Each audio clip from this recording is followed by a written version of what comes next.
enorme estar aqui entrevistando a minha amiga de tantos anos, a professora Magda Soares, com uma emoção grande também, né, que eu estou aqui com ela, embora virtualmente, para conversar um pouco sobre alfabetização, letramento, pandemia, né? Fazer uma rápida apresentação, embora ela dispense muito nessa apresentação, mas para situar muitas pessoas mais jovens, mais novas, né? A professora Magda é titular e professora emérita da Faculdade de Educação da UFMG, presidente de honra da nossa ABALF, da nossa Associação Brasileira de Alfabetização. Em 2017, ela recebeu o Prêmio Jabuti pelo livro Alfabetização, uma questão de método. Recebeu também muitas outras premiações pela importante atuação dela no campo da educação. Ela a fundadora do CEALH, do Centro de Alfabetização e Leitura da Faculdade de Educação da UFMG, um centro que é uma referência importante para nós todos, né, para o Brasil, para os alfabetizadores, para os pesquisadores, né?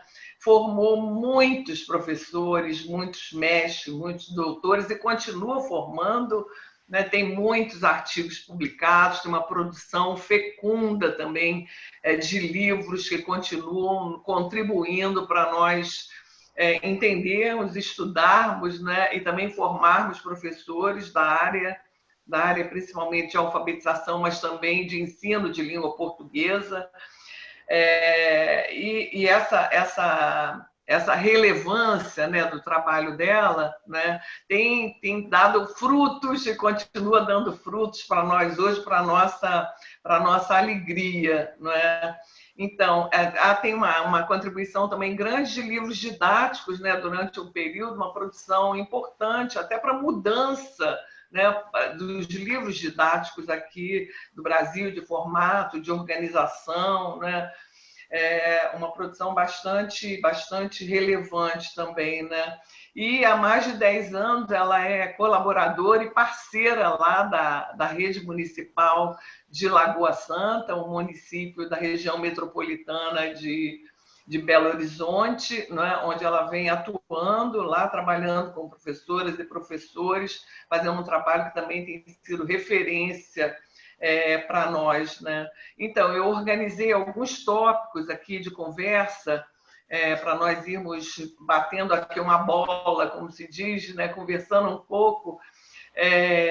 E, num primeiro momento, né, considerando aí a nossa história da alfabetização, né, que vem desde lá principalmente, né, desde o final do século XIX, e até hoje, sempre um tempo de tensões, de disputa de concepções, que continuam, né, junto com um movimento que é também um movimento da história do Brasil, né, um movimento de tensões, de diferentes concepções de país.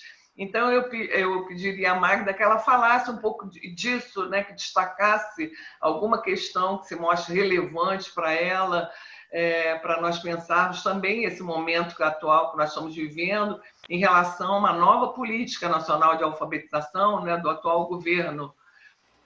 Magda, então, seja muitíssimo bem-vinda. Muito obrigada, Cecília. É um prazer estarmos conversando, ainda que pela tela. É um prazer que quem for nos ouvir também possa se sentir informado, enriquecido pelo que nós vamos tentar dizer aqui, esclarecer aqui. Então, esse primeiro tópico seu sobre alfabetização é uma história interessante na minha vida, porque, na verdade, eu, como você, fiz curso de letras.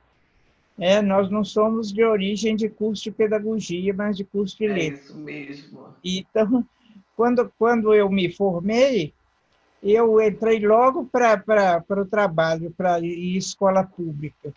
E eu não conhecia a escola pública, porque eu era classe média, aquela classe média de antigamente, filha de profissional liberal, e estudei a vida inteira em escola privada, em uma única escola privada, onde eu entrei no primeiro ano primário e saí no terceiro científico, me preparando no científico para ser, sabe o quê? Eu queria ser química industrial. Até Olha hoje, as voltas que a vida dá, né? até hoje eu falo, talvez fosse melhor eu estar lidando com vidrinhos do que com essa luta pela educação neste país. Mas não me arrependo. Eu tive uma professora maravilhosa no científico que me deu essa sensação, é isso que eu quero ser. Eu descobri que eu queria ser isso, estudar aquilo. E daí fiz o vestibular para o curso de letras. E quando fui trabalhar, estou contando um caminho por onde eu cheguei à alfabetização. A gente formava em letras para dar aula nas séries finais do ensino, do que então se chamava Isso, ginásio, é. e, É. e no ensino médio, como se chama hoje. E, coincidentemente, né, eu fui colocada para ensinar português e didática do português para o curso daquele maravilhoso e saudoso curso que formava professoras para o então chamado primário. Primário, é. E aí é que eu me aproximei da questão da alfabetização, porque eu trabalhava com as professoras e ia com elas para as turmas daquela própria escola pública de infantil e primeiros anos, e me dei conta que questão complicada era essa da alfabetização. O que foi se acentuando ao longo dos anos com esse fracasso reiterado nosso em alfabetização. É impressionante, né, que os anos passam, as décadas passam, os governos passam, e dizer que essa repetição do nosso fracasso em alfabetização se faz sempre, e o que é pior, com dados, né? Com dados dessas avaliações externas, de grande escala, e que sempre dizem que, não só na alfabetização, que o grande número de crianças que não se alfabetizam, que se alfabetizam mal, os jovens que chegam no ensino médio sem saber escrever, os jovens que vão fazer o Enem, e dos milhões que fazem o Enem, você conclui que só 50 conseguiram fazer um texto, produzir um texto que valesse a nota máxima do Enem. Então, isso vem me acompanhando ao longo do tempo. E me acompanhando e me angustiando. Daí que eu me voltei para tentar entender que história é essa de alfabetização, que ninguém consegue alfabetizar, né? O que está acontecendo? Então, para explicar o meu interesse pela alfabetização, que eu conto esse início da carreira, mas durante meu tempo de faculdade de educação, eu formava professoras nos cursos de pedagogia, e aí sempre aquela insatisfação com a formação precária que nós tínhamos condição de dar àquelas que pretendiam ser professoras do ensino básico, das séries iniciais e da educação infantil, né? Ô Magda, mas você não acha que esse fracasso também ele está ligado à questão de uma democratização do país ainda muito frágil, não é? Hoje a gente ainda tem quase 50% da população brasileira sem saneamento básico, sem esgoto, sabe? Que dirá acesso a livros, não é? Acesso a material escrito, né? Acesso a pessoas alfabetizadas. Então, quer dizer, essa carga, não pode ser posta na escola só, não é um problema da escola. Não é? Então, eu acho que você podia falar um pouco disso, né? Uhum. Até já por conta do livro, né, do livro Linguagem e Escola, né, que está em 35 anos e continua com uma atualidade enorme, não é? O tema lá, né, a temática lá debatida.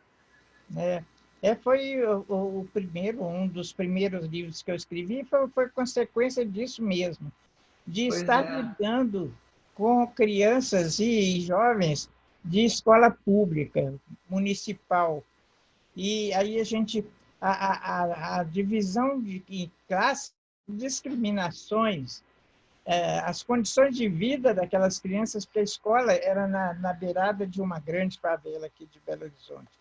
As condições de vida, quer dizer, aquela injustiça aberta diante dos meus olhos, era uma coisa que também me fez, bom, eu preciso entender isso. E aí foi uma época que eu estudei muito, eu achei um guru, que depois foi muito criticado, mas eu não critico. Eu tenho ali a foto dela para eu não esquecer, do Bourdieu, né? Ah, o Meus Bourdieu. dois, meus dois gurus, Paulo Freire e Bourdieu. Porque naquele momento eu li Pedagogia da Liberdade do Paulo Paulo Freire, o Freire. primeiro livro dele que eu li, e a reprodução do Bourdieu. E eles deixavam clara essa questão da divisão de classe e das condições externas à escola, né, que traziam o fracasso e a reprodução desse fracasso. Daí que eu escrevi aquele livro, esse livro que você mencionou, Linguagem e Escola, uma perspectiva social, que eu fico muito surpresa de esse livro, até hoje, ser muito publicado, Muito comercializado, né? Porque nós indicamos, está na nossa bibliografia até hoje. Quando a editora fala assim, vamos fazer uma nova edição, você quer mexer em alguma coisa, eu falo, eu quero que pare essas edições para ver se acaba essa situação no país. Eu escrevi esse livro nos anos 80 e tudo continua igual. Então, o livro É, continua atual. É muito doloroso constatar isso. muito Há esses mesmo. fatores externos à escola que interferem muito, que são fundamentais é, no fracasso da alfabetização, que coloca para nós, que trabalhamos com educação, um problema muito sério, né? que são fatores externos sobre os quais a nossa ação muito difícil e quase impossível. Eu acho que a gente tem, e é o que eu digo sempre para as minhas professoras lá em Lagoa Santa, porque eu repito muito isso, nós temos duas lutas sérias. De um lado, lutar para melhorar contra as injustiças, as discriminações nesse país, que estão aqui diante dos nossos olhos quando nós olhamos essas crianças na nossa frente, e os pais dessas crianças. Mas nós temos uma segunda luta, que é, nessas condições sociais inteiramente negativas, nós temos que fazer o melhor por essas crianças, para que elas também se tornem pessoas que ajudem, que tenham condições de lutar para a melhoria, né? Isso. Quando elas queixam muito, no início, lá em Lagoa Santa, elas queixavam muito das famílias. Os pais não ajudam, os pais não acompanham para casa, os pais não comparecem à escola, e aí os defeitos dos pais, né? A mãe trabalha o dia inteiro, não pode olhar a criança, o pai já não, saiu de casa e não voltou, o pai é alcoólatra, o pai é analfabeto. Uma das minhas primeiras providências lá foi está proibido culpar a família do que a criança não faz. E o meu argumento é o seguinte: esses pais de que vocês estão se queixando são as crianças que não receberam o que nós temos obrigação de dar a essas crianças atuais, para que quando essas se tornarem pais e mães, elas tenham condição de ajudar os filhos e as professoras não precisarem se queixar como hoje vocês se queixam. Ótimo. É o que a gente pode fazer nesse fracasso.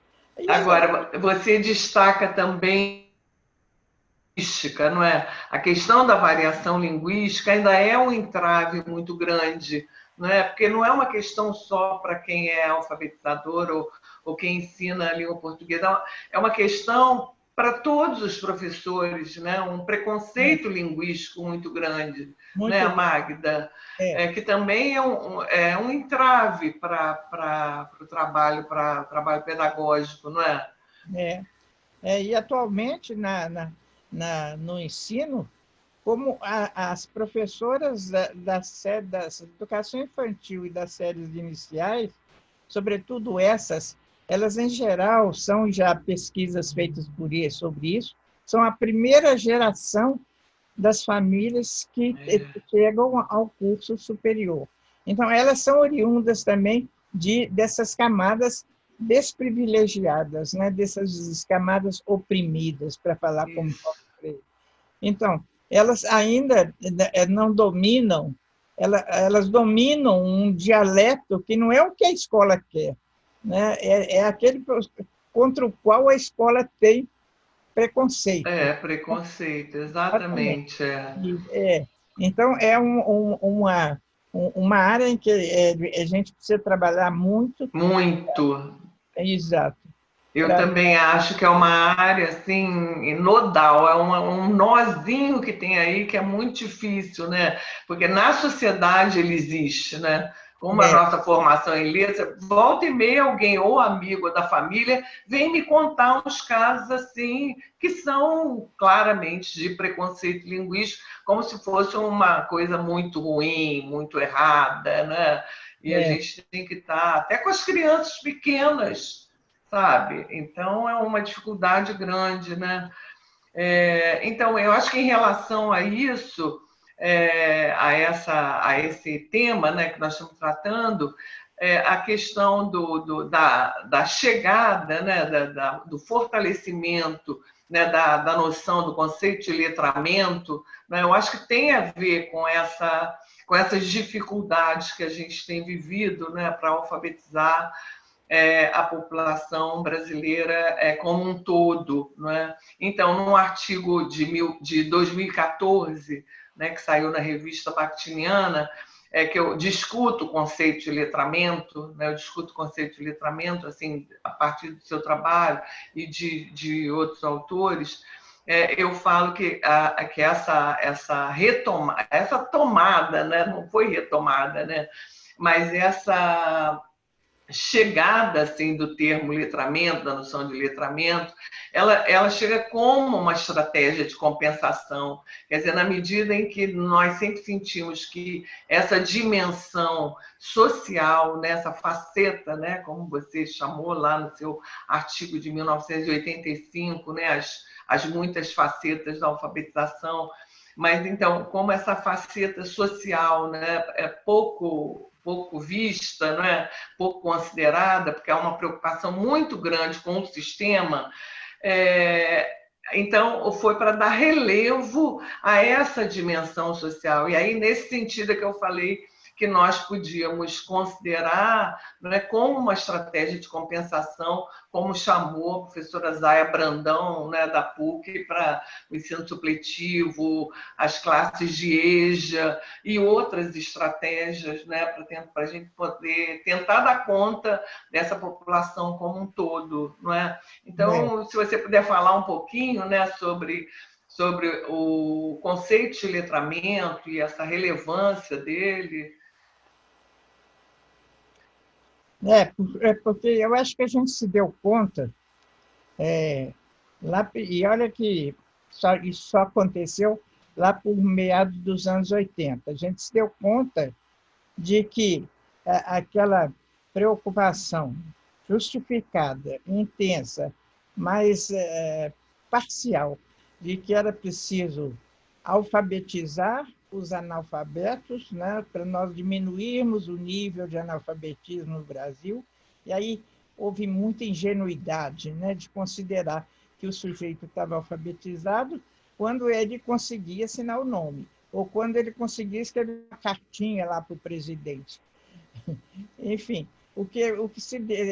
nós nos demos conta, eu acho, e foi um movimento amplo que surgiu de vários grupos, de que não basta a criança aprender a ler e a escrever, considerando esses verbos assim, como intransitivos, sem objeto direto. A gente dizer assim, ó, minhas crianças já sabem ler. Aí eu sempre pergunto assim, ler o quê? Sabem ler o quê? Né? As minhas crianças já sabem escrever. Sabem escrever o quê? Porque ler e escrever tem objeto direto. Né?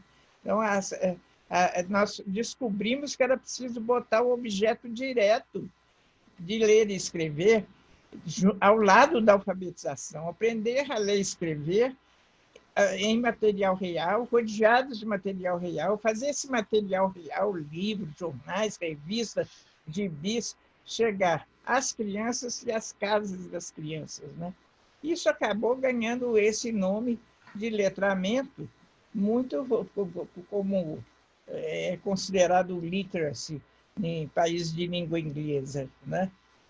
E aí a palavra cresceu de sentidos, hoje em dia há muitos sentidos para a palavra. Né? Cada autor tem um sentido diferente, tanto que eu faço, nesse meu livro que está sendo publicado agora, eu caracterizo na escola, nós trabalharmos com o letramento escolar.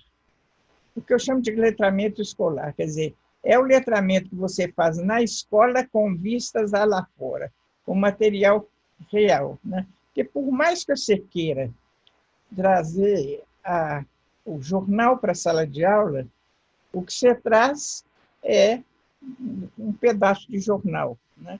Eu, nos meus livros didáticos, ficava tentando loucamente trazer o material real, o portador real para a sala de aula, reproduzindo na página do livro o trecho do jornal que as crianças iam ler, mas aquilo não era jornal, aquilo era um pedaço de jornal fotografado na página de um material que era livro didático. Né?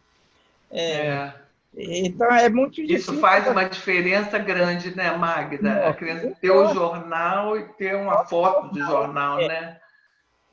Daí a importância das bibliotecas escolares, que é outra discriminação terrível nesse país. A quantidade de escolas públicas que não têm bibliotecas. Outro dia eu vi uma estatística, já não me lembro o número, só me lembro que fiquei muito espantada. E ainda mais, que a gente, quando vai às escolas públicas e pergunta, a minha primeira pergunta é sempre essa: tem biblioteca? Porque a biblioteca é o coração do letramento. É ali que você tem que ter aquela fartura de material escrito, né? Que amplia a cultura das crianças, que abre os olhos das crianças para outros países, outras coisas, outras gentes. E quando me dizem, não, tem biblioteca sim, deixa eu ver. Aí você vê uma sala abastecida de livros didáticos. O bendito PNLD tem grandes vantagens, mas tem uma desvantagem grande. Como ele trocava, não sei como é que vai ser agora nesse país desgovernado, como ele trocava de 3 em 3 anos, os que eram abandonados ficavam lá nas prateleiras. Então, aquilo virava biblioteca de livros. Ia sempre se renovando, né?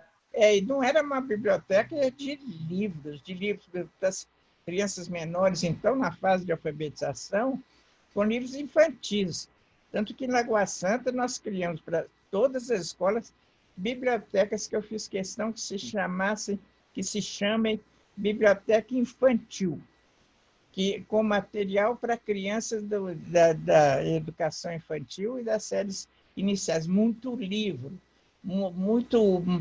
informativo, ficção, diferentes, enfim, para que as crianças frequentem assiduamente. Né? Bom, isso é que eu estou chamando de letramento escolar. Quer dizer, o letramento que a gente pode fazer e deve fazer dentro da escola. O mais No dia a possível, dia da escola, não no dia a é? dia da escola, nas salas de aula, nas bibliotecas, mas sempre trazendo esse letramento daquele lá de fora, né? Que entra tudo que você põe dentro da escola vira escolarizado, não tem solução, né? Mas É, vamos escolarizar de forma mais próxima do real possível. é. Agora, eu não sei qual é a sua opinião, mas a Base Nacional, a BNCC, na língua portuguesa, deu um salto em termos de Deu. equipamento exagerado. Não é? E quando você lê, você fala, isso aqui foi feito para que país, em que século? Porque o letramento sobretudo, tecnológico. Quando você pensa, nós estamos vendo agora, na hora da pandemia, a ausência de tecnologias nas escolas públicas, às vezes as mais elementares, né? Mais Então, elementares, esse é outro drama que nós estamos vivendo. Esse letramento, chamamos digital, né? tecnológico. É. As tecnologias, ele realmente vai ser necessário para as nossas crianças das escolas públicas, das camadas populares, no futuro, próximo ou não. Então, a escola teria de se incumbir disso, mas para isso o governo tinha que prover a escola de condições para isso, né? Para Com isso, nós, certeza. formadores, professores, teríamos de formar professores para isso.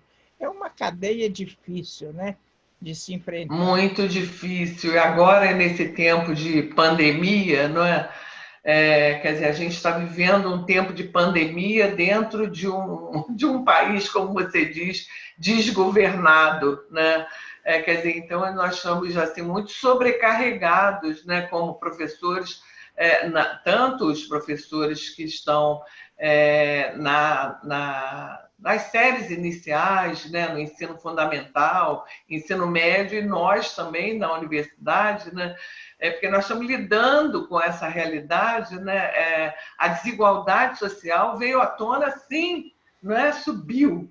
Né? Olha só a dificuldade que a gente tem tido, mesmo na universidade, de alunos que não têm como fazer aula remota, sabe? Se a universidade acabou abrindo o edital para esses alunos, né? Então eles estão fazendo. Mas no caso das crianças, né, Magda, além dessa desigualdade muito grande de acesso aos bens culturais, né, da biblioteca, dos livros, como você estava comentando, né?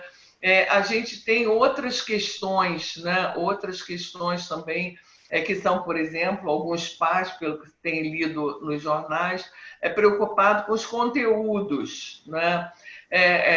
E assim, muitas vezes deixando em segundo plano a função social da escola, não é, que inclui os conteúdos, mas não é a mais importante, quer dizer, e que nós estamos vivendo de uma maneira complicada, eu diria, né? Porque agora, por exemplo, eu estou falando do espaço privado da minha casa, de um cômodo da minha casa, e você está falando de um espaço privado aí da sua casa, de um cômodo da sua casa. Quer dizer, essa confusão entre o público e o privado, né? A questão da desigualdade. Então, nós estamos lidando com muitas dificuldades, mas principalmente a questão que você fala do digital, né? Das tecnologias, né? Como que essas pessoas de uma hora para outra podem se guarnecer, né, desses aparelhos para poderem participar de um movimento todo virtual, né? Então a gente está vivendo um problema muito sério, né?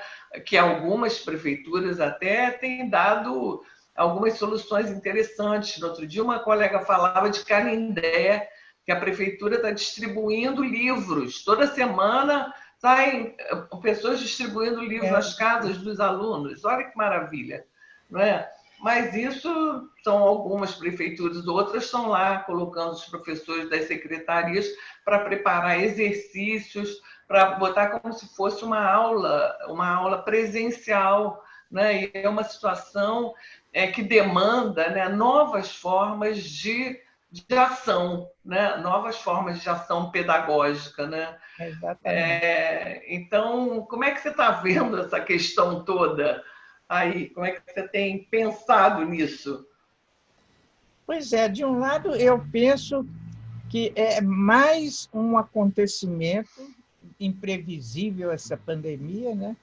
Mas que é tratado sem a consideração das diferenças sociais. Sem Sim. consideração, não há nenhuma orientação nacional do Ministério, se é que aquilo é um Ministério da Educação, para como as escolas agirem.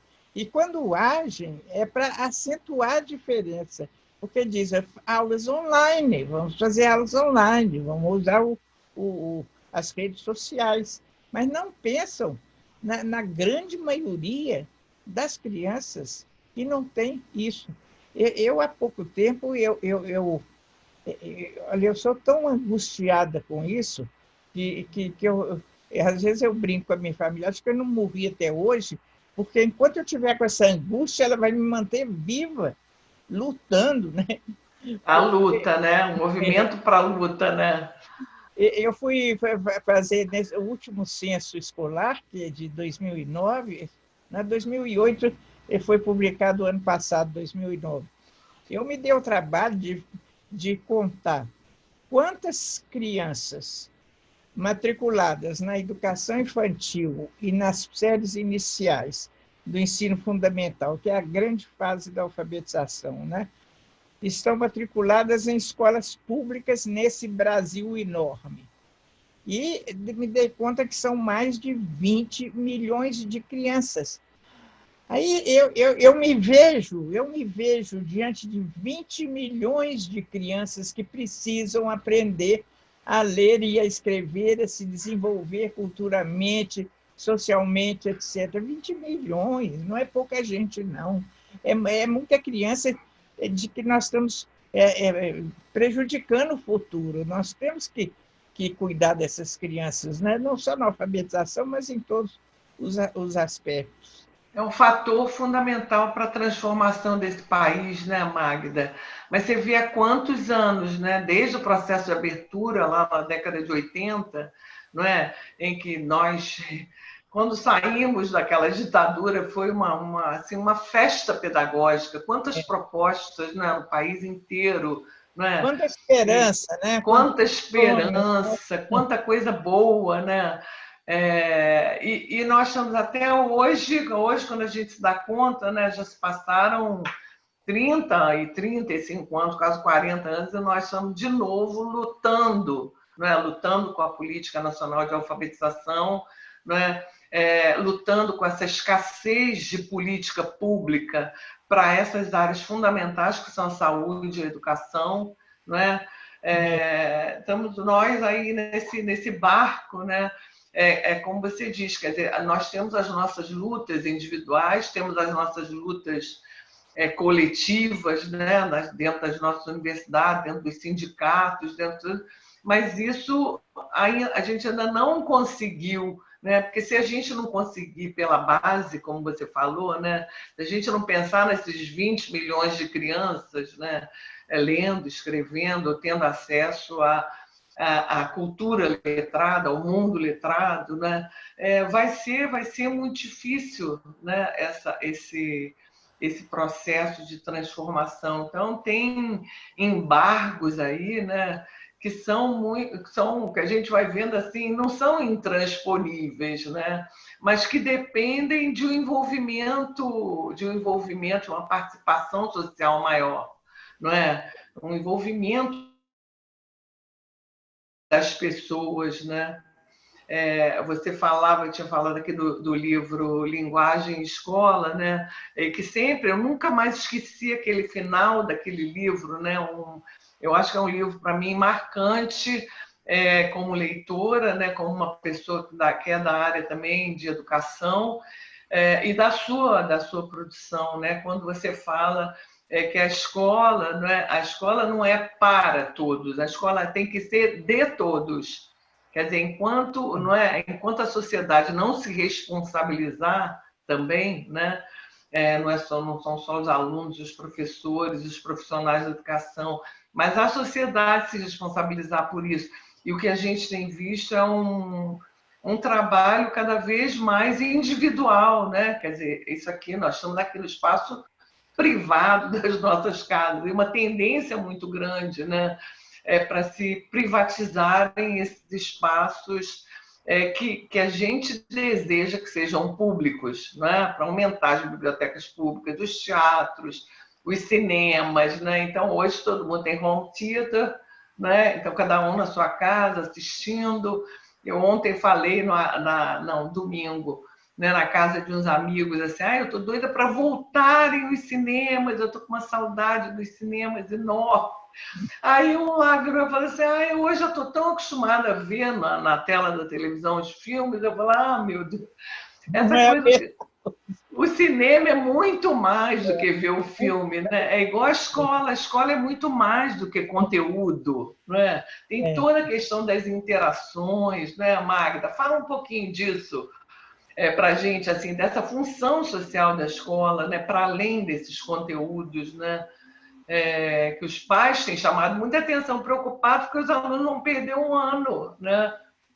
E aí já tem até alguns textos assim, quem perdeu a vida, né? Nessa pandemia, né? Que experiência é essa que as crianças estão vivendo também, né? É muito triste, viu? Muito triste porque né, parece um castigo, né? Que essa pandemia veio. Vocês não estão melhorando a situação, então lá vai mais esse problema. Essa questão que você está falando, eu acho de doer o coração. Eu sou muito sensível, eu sou emocionalmente ligada a esses problemas. Não sei se, sobretudo porque lidando diretamente com as crianças, com as professoras, indo às casas das crianças, das camadas populares. Eu, antes de ir para Lagoa Santa, passei 5 anos numa creche comunitária, trabalhando com as professoras e as crianças e visitando. Falei, todo mundo fala da favela, e a gente vai ler aquilo lá no morro. Não, eu quero ver o que é isso. Eu quero conhecer, eu quero saber de que eu estou falando. Então, fiquei 5 anos na favela. Depois, a mesma coisa com a escola pública. A gente fica na faculdade aqui, que é escola pública é isso e aquilo, vamos formar para a escola pública. Afinal, o que é essa escola pública? Como é que funciona essa escola pública? O que as professoras estão fazendo lá dentro? Como é que os gestores estão se lidando? Então, eu fiquei 12 anos e lá em Lagoa Santa, não consigo sair, Cecília, não consigo sair. Eu imagino. As pessoas, a família já fala, chega aqui agora, mas eu não consigo sair. E elas também não me deixam sair, não, felizmente. Mas deve ser uma experiência de vida também muito importante, né? Para além de uma experiência profissional, né? Uma experiência de vida, né? Eu trabalhei 25 anos também como alfabetizadora na rede municipal do Rio, né? Então, essa bagagem, né, me fortalece muito dentro da universidade. Né? E depois voltei para a escola. Sabe do que está falando, sabe do que está falando. Pois é. Então, lá, por exemplo, mas com essa questão cultural, que me incomoda muito, dessa dificuldade de abrir o mundo, tanto para as crianças quanto para as professoras. Você vê, Lagoa Santa é uma cidade aqui na Grande BH, a 40 quilômetros de Belo Horizonte. Lagoa Santa não tem uma livraria, não tem um teatro, não tem um cinema.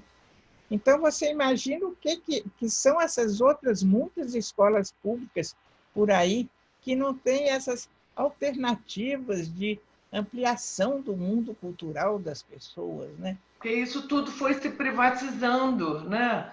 O lugar que eu passava as férias quando era criança era uma cidadezinha desse tamanho que tinha cinema. Eu ia ao cinema, sabe? Um cinema fuleiro, mas eu ia ao cinema feliz da vida, sabe? Todos esses cinemas acabaram aqui no interior do estado do Rio de Janeiro. Em Lagoa Santa teve um cinema onde eu ia como Então criança. é muito grave, né? Isso, muito grave, né? Políticas públicas culturais, né? Para a É, cultura, para incentivar a cultura, né, Magda? Não dá, sem cultura não dá, né? pois é, e você vê a cultura como está hoje nesse país, né? Nesse Também, governo, né? nesse desgoverno, a cultura está na mão de gente que não entende nada de cultura e Nada nem de está cultura. preocupado com essa ampliação cultural para os que mais precisam, que são as camadas populares, as classes Isso. oprimidas, a classe dos trabalhadores, né? Está É. piorando. Às vezes eu tenho a impressão que a gente está andando 50 anos para trás, 60 anos para trás. Mas eu acho que Depois não é eles só vão estar... impressão, não, é mais que impressão. Acho que é verdade, sabe? Magda, olha só, a gente está entrando num tempo aí que dado pelo Endip, né, para a nossa entrevista.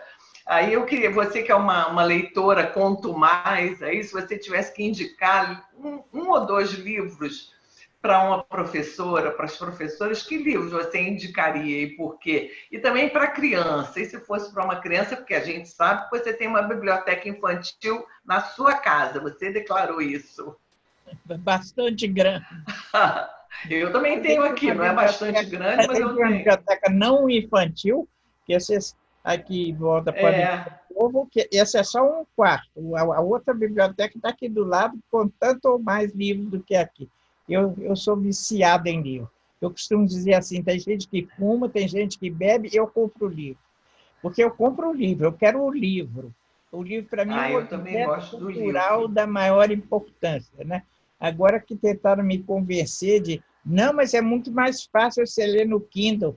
Mas nem pensar que vou substituir aquele volume que eu folheio, que eu cheiro, que está nas minhas mãos é por outra coisa. Mas aí é muito difícil para mim indicar livros, Cecília. É difícil, É, né? é difícil porque eu leio muito e eu costumo muito é, me apaixonar por um determinado autor e ir lendo tudo dele, né? Então, a minha paixão, mas as minhas paixões mais recentes, que são os livros que eu tenho lido ultimamente, o Amos Oz, aquele escritor israelense, eu sou absolutamente fascinada com ele, e outra também, eu estou lendo muito autores de outros países, para enxergar uma outra realidade, sabe? E confrontar com a nossa. Por exemplo, esses livros do Amos Oz, para a gente entender o que foi e tem sido a construção de Israel, eles são muito ricos. E da Chimamanda, não sei se você conhece, a Chimamanda Conheço. é lá da Nigéria, que tem aquele É. texto maravilhoso sobre como é o perigo da história única, né? É uma palestra, né? É maravilhoso, Agora né? saiu num livrinho, e eu É. dei para as minhas professoras, tem que ler. Os livros dela também são fascinantes. Essa coisa São. do racismo que nós estamos discutindo tanto agora, esses livros de autores africanos nos dão uma visão muito mais clara, muito do que é essa questão do Do racismo. racismo, é. Bom, mas eu sempre volto aos antigos. Tem um Machado de Assis que não sai da minha cabeceira.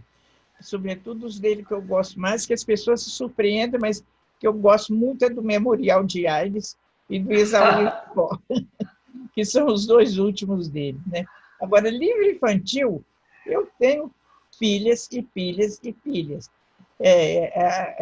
E agora eu tenho um bisneto, finalmente, consegui ter um Que bisneto bom! aos 88 anos, o bisneto, o Henrique.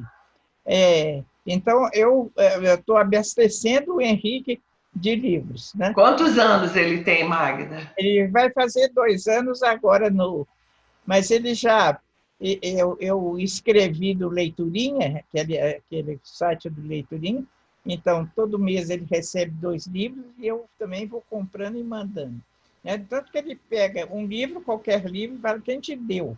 Ele fala, Bisa. Avisa. Qualquer Mas é livro a dele grande foi Bisa. referência literária para ele. Mas tem livros infantis hoje, a literatura infantil é tão rica. Muito rica, né? Que maravilha, né? E aquilo que estão traduzindo também, né? É de uma É, riqueza é. enorme. E eu gosto muito de ler para as crianças, sabe? Eu gosto muito de ler para as crianças lá em Lagoa Santa, e as professoras gostam muito que eu leia para elas, né? Os livros infantis. Porque uma coisa que eu não consegui ainda foi, que eu acho que isso é de criança, na infância que você cria o amor ao livro, porque depois é muito difícil a pessoa, ainda mais nesse mundo é, com tantas outras atrações, né? É, Mas, é. Ah, com certeza, né? O livro ele tem que, a gente tem que passar por uma experiência de, né, da leitura do livro, de alguém ler para nós, né? Para a gente começar a descobrir esse objeto, né? Que realmente tem um fascínio enorme. Mas a Magda já falou, né, que está lançando agora o livro Alfa Letrar pela editora Contexto. Né, o lançamento é agora, essa semana que vem, né? já está chegando, hoje ou amanhã já está nas Já está livrarias. disponível, né, na livraria, então ela continua uma produção aí importante, né, para os professores. E aí, já que ela terminou esse livro, a minha última pergunta é: qual é o seu projeto agora? Ah, meu Qual é o filho, projeto? pois é, essa pergunta está me atormentando. Ih, então não é melhor não falar. Sabe por quê? Esse livro agora, o Alfa Letrar, para mim assim uma espécie de fechamento de ciclo, porque eu passei a vida inteira minha lá na vida intelectual, acadêmica, estudando essa questão de alfabetização. Eu queria saber o porquê que a gente fracassa em alfabetização, né? Daí saiu aquele livro que ganhou o prêmio Jabuti, né? A alfabetização, E eu resolvi mergulhar de cabeça em toda a bibliografia nacional e internacional sobre a aprendizagem da língua escrita pela criança. E para colocar, ver o que já se sabe sobre isso. Clareou muito a minha cabeça, clareou muito, tanto assim que eu falei, eu tenho que transformar isso num livro para ajudar as outras pessoas também, outros formadores, a enxergar. Mas o meu ideal mesmo era fazer um livro voltado para quem alfabetiza, sabe? Quem vai para por quê? É, é, é, eu, eu, eu costumo dizer, eu tenho dito muito isso, nós fazemos a pergunta errada sobre a alfabetização. Porque a pergunta que a gente faz, as professoras se fazem, as gestoras se fazem, é assim: como é que nós vamos ensinar essas crianças a ler e escrever? Que método que nós vamos usar? Essa é a pergunta errada. A pergunta certa, de tudo que eu li, estudei, de tudo que eu tenho feito lá em Lagoa Santa, a pergunta certa é assim: como é que a criança aprende? E aí nós vamos orientar essa aprendizagem. O sujeito é a criança. E a gente ignora. Você vê esse Plano Nacional de Educação agora, que inventou impor um método fônico, é único, absoluta ignorância de como é que a criança aprende. A criança não chega diretamente nas relações fonéticas, ela tem que chegar lá. Porque, enfim, a escrita é relações fonêmicas, mas há todo o que a Emília Ferreira mostrou com muita clareza, todo um processo em que a criança vai descobrindo, criando o conceito do que é língua escrita, né? Agora, aí essa linha que para mim é a base da Emília Ferreira, ela tem que ser completada com um aspecto linguístico, porque eu não vou ficar esperando a criança passar de uma fase para outra, né? Então, entra aí a grande colaboração da fonologia, da linguística, uma formação que as professoras não têm, que são as atividades de consciência fonológica, que vão levando a criança a entender que você escreve ao som e não aquilo de que você está falando. E é um caminho muito bonito que a criança vai seguindo assim, né? ao mesmo tempo que ela está aprendendo as letras. Então, ela vai desenvolvendo. Então, isso nós fizemos em Lagoa Santa, construindo junto com as professoras, praticando, e, e, e aí eu estou chamando isso assim, uma concepção de alfabetização. Eu falo, pelo amor de Deus, não vou falar que Magda inventou o método, não, porque eu suicido. Não existe método Magda de alfabetização. Por isso o livro chama Alfa-Letrar, porque é alfabetizar e letrar ao mesmo tempo, né? E alfabetizar tendo como foco a criança e como ela aprende, entender como ela aprende e aí orientá-la para aprender e, como diz lá o Vygotsky, associar o desenvolvimento com a aprendizagem, né? A aprendizagem fazendo avançar o desenvolvimento permitindo a aprendizagem. Então, nesse livro, eu estou satisfeita com esse. É o primeiro livro que eu estou relativamente satisfeita, porque sempre que eu escrevo um livro, depois eu não quero nem ver, porque eu falo assim, meu Deus, podia ser melhor, eu não pus isso, eu não pus aquilo. Esse livro não é completo, porque são 12 anos de prática que estão ali, né? É uma espécie de livro didático para quem quer aprender a alfabetizar, quem quer refletir sobre a alfabetização, com produção das crianças, com relatos das professoras, sabe? Com relato de cenas que eu vi de reuniões de professoras.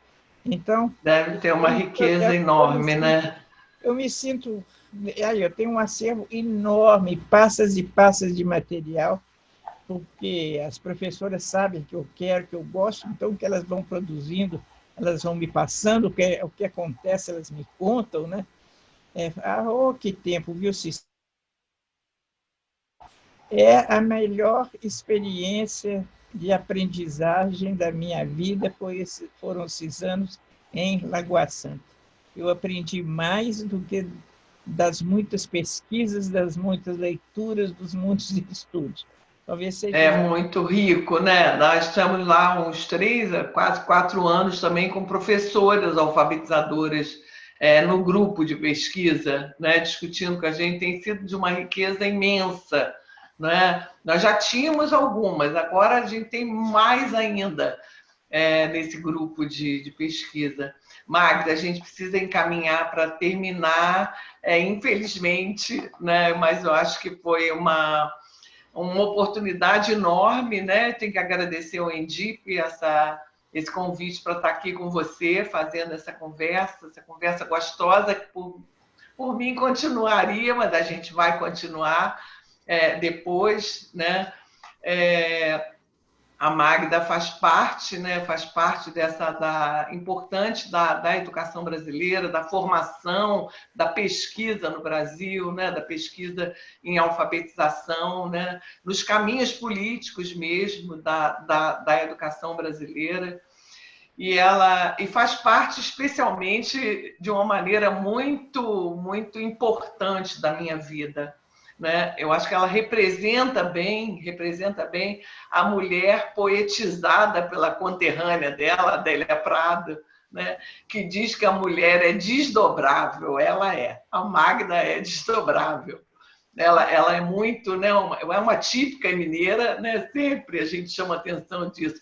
É uma típica mineira do seu modo de ser, de falar, de criar, de fazer o bolo crescer. Não é? Como é que ela fez crescer esse interesse pela alfabetização, né? Para muito além do SEALI, né? Por esse Brasil todo, né? De fermentar propostas, né? Projetos, de fermentar pessoas também, né? Uma pessoa de uma grandeza enorme, a Magda. Então, eu agradeço muito essa oportunidade de estar aqui, né?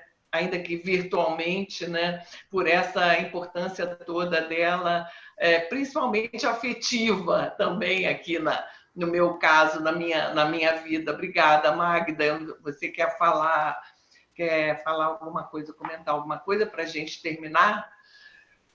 Não, dizer isso, que essa oportunidade de estar aqui nessa conversa com você, né, com uma amizade tão antiga e que resiste ao tempo e às distâncias, né, Cecília? Isso.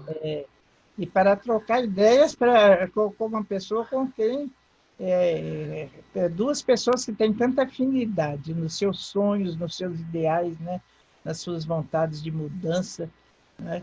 Então, é muito bom. Eu fico muito feliz com isso, de qualquer forma, apesar da situação difícil que a gente está vivendo neste país. E a gente ter esse momento tão bom, né? É mesmo, essa troca tão afetiva também, né? Que bom. Muitíssimo obrigada também em nome do Endip, tá? E a gente continua junto, continuamos seguindo nossos caminhos, daqui a pouco presencialmente. Sempre na luta. Né? Isso, sempre na luta.